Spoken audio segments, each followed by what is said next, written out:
Check প্রতারণার মামলায় cricketer ও মাগুরা ২ আসনের সাবেক সংসদ সদস্য সাকিব আল হাসানের সম্পদ ক্রোকের নির্দেশ দিয়েছেন আদালত।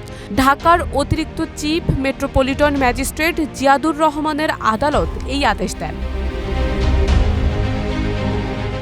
এদিন মামলাটি সাকিবকে গ্রেফতারি পরোয়ানা সংক্রান্ত তামিল প্রতিবেদন দাখিলের জন্য ধার্য ছিল।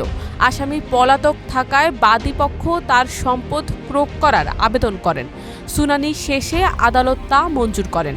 এর আগে গত ১৯ জানুয়ারি তাকে গ্রেফতার করতে পরোয়ানা জারি করেন একই আদালত। সংশ্লিষ্ট আদালতের বেঞ্চ সহকারী রিপন মিয়া এই তথ্য জানিয়েছেন।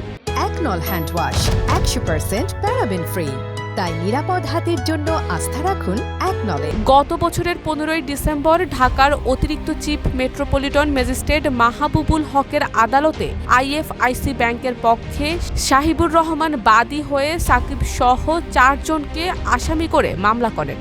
ওই দিন আদালত বাদীর জবানবন্দি রেকর্ড করে আসামিদের আদালতে হাজির হতে সমন জারি করেন। মামলার অপর আসামিরা হলেন সাকিব আল হাসান, এগ্রো ফার্ম লিমিটেডের এমডি গাজী শাহাগীর হোসাইন, প্রতিষ্ঠানটির পরিচালক ইমদাদুল হক ও মালাইকা বেগম।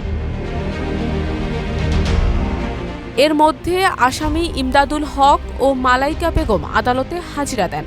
অপর আসামিরা আদালতে হাজির না হওয়ায় আদালত তাদের বিরুদ্ধে গ্রেফতারি পরোয়ানা জারি করেন।